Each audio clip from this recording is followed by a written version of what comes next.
જય દ્વારકાધીશ, જય માતાજી, જય ગૌ માતા। તો મિત્રો તમે જોઈ રહ્યા છો કે હું આજનો વિડીયો લઈને આવ્યો છું એક નીલગાયના બચ્ચા સાથે બનેલો બનાવ।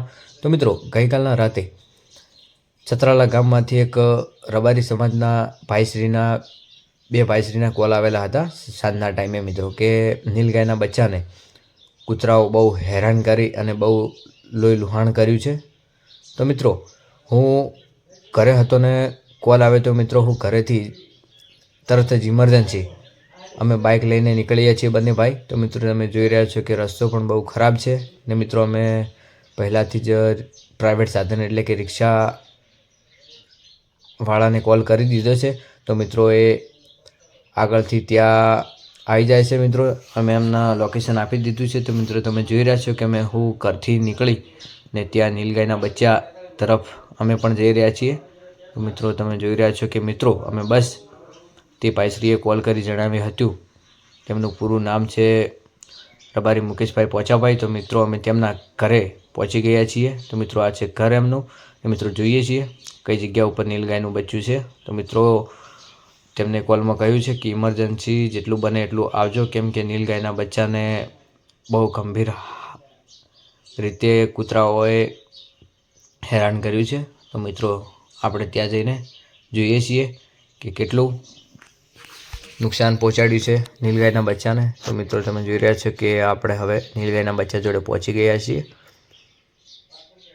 તો મિત્રો તેમને જે પણ ભાઈશ્રીએ નીલગાયના બચ્ચાને મદદ કરી છે બચાવવા માટે ને બહુ સેફટીમાં જગ્યામાં રાખ્યું છે। તો મિત્રો આ છે નીલગાયનું બચ્ચું અને મિત્રો તમે જોઈ રહ્યા છો કે બહુ લોહી લુહાણ કરેલું છે।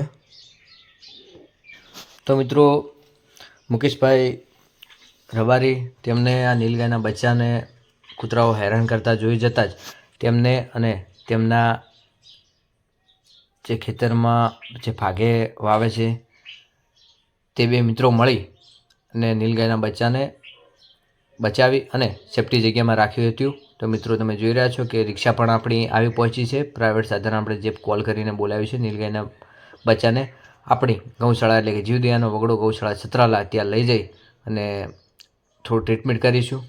તો મિત્રો તમે જોઈ રહ્યા છો કે મિત્રો અમારા ગૌસેવક શ્રી અર્જુનભાઈ નીલગાયના બચ્ચાને બાંધી રહ્યા છે, કેમ કે મિત્રો બાંધીશું તો જ અંદર રિક્ષામાં ચડાવી શકીએ અને કાં તો અને દોડવામાં સ્પીડ પણ વધારે હોય છે। તો મિત્રો નુકસાન પણ બહુ બધું પહોંચાડીશું કૂતરાઓ હોય તો તેને તકલીફ ના પડે તે રીતે આપણે સાચવીને જીવદયાનો વગડો ગૌશાળા ચતરાલા ત્યાં સુધી લઈ જઈશું।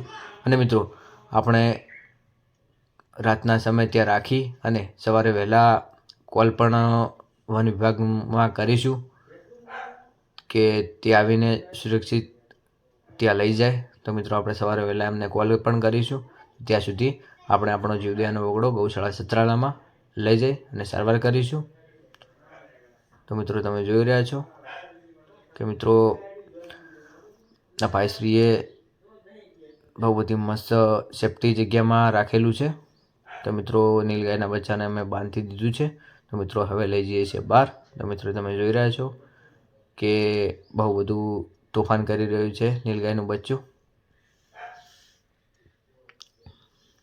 તો મિત્રો જોતા રહેજો અમારો વ્લોગ। તો મિત્રો તમને પૂરી જાણ થતી રહેશે કે કેવી રીતે સેવા થાય છે। તો મિત્રો તમે જોઈ રહ્યા છો કે મિત્રો અમે નીલગાયના બચ્ચાને બહાર લાવી અને હવે ચડાવીશું રિક્ષામાં। તો મિત્રો તમે જોઈ રહ્યા છો કે આ જે કૂતરા દેખાય એ નીલગાયના બચ્ચાને હેરાન કરતા હતા અને અમે છીએ તો પણ દોડી આવીને હુમલો કરવા મથી રહ્યા છે। પણ જોઈ રહ્યા છો મિત્રો કે બહુ લોહી લુહાણ કરેલું છે નીલગાયના બચ્ચાને। તો મિત્રો અમે રિક્ષામાં ચડાવી રહ્યા છીએ અને મિત્રો રિક્ષામાં ચડાવીને તમે જોઈ રહ્યા છો કે કેટલું ઘા કરેલ છે આ નીલગાયના બચ્ચાઓ અને કૂતરાઓ હોય। તો મિત્રો તમે જોઈ રહ્યા છો કે અમે જલ્દીથી લઈ જઈ ને જીવદયાનો વગડો ગૌશાળામાં ઇમરજન્સી સારવાર કરીશું। અને મિત્રો નીલગાયના બચ્ચાને થોડી રાહત મળે એટલે અમે હવે અમારી રિક્ષા ચાલુ કરી અને અમે ઇમરજન્સી ગૌશાળાએ પહોંચીશું। તો મિત્રો તેની દવા થઈ જાય અને તે બચ્ચાને થોડી રાહત મળે। તો મિત્રો તમે જોઈ રહ્યા છો કે અમે હવે નીકળીએ છીએ જીવદયાનો વગડો ગૌશાળા ચતરાલા તરફ। તો મિત્રો જોતા રહેજો અમારો આ પૂરો વ્લોગ। તો મિત્રો તમને જાણ થતી રહેશે કે મિત્રો કેવી રીતે સેવા થાય છે બધા જીવોની. તો મિત્રો અમે હવે નીકળ્યા છીએ ગૌશાળા તરફ. ને મિત્રો દિવસ હોય કે રાત ગમે ત્યારે કોઈ અમને જાણ કરે છે કે કોઈ જીવ તકલીફમાં હોય, કોઈ ફસાયેલો હોય જોવા મળે તો કંઈ પણ જીવને અમે જીવ બચાવવા માટે દોડી પડીએ છીએ. તો મિત્રો આ છે આપણું ક્રિકેટ ટુર્નામેન્ટનું મેદાન. તો મિત્રો બહુ સરસ ત્યાં મેચો રમાતી હોય છે. અને મિત્રો આપણે હવે જીવદયાનો વગડો ગૌશાળા તરફ પહોંચી રહ્યા છીએ. તો મિત્રો આ છે આપણો જીવદયાનો વગડો ગૌશાળા છત્રાલા. તો મિત્રો આપણે આવી પહોંચ્યા છીએ. તો મિત્રો તમે જોઈ રહ્યા છો કે અમે અહીંયા બધા જીવોની સેવા કરીએ છીએ. રાત દિવસ જેટલી થાય એટલી મહેનત કરીએ છીએ જીવો માટે. તો મિત્રો આપણે હવે નીલગાયના બચ્ચાને અહીંયા ગૌશાળામાં લાવી તેને સારવાર કરીશું. અને મિત્રો આપણે વહેલા સવારમાં વન વિભાગમાં જાણ કરીશું. જય ગૌ માતા, જય દ્વારકાધીશ.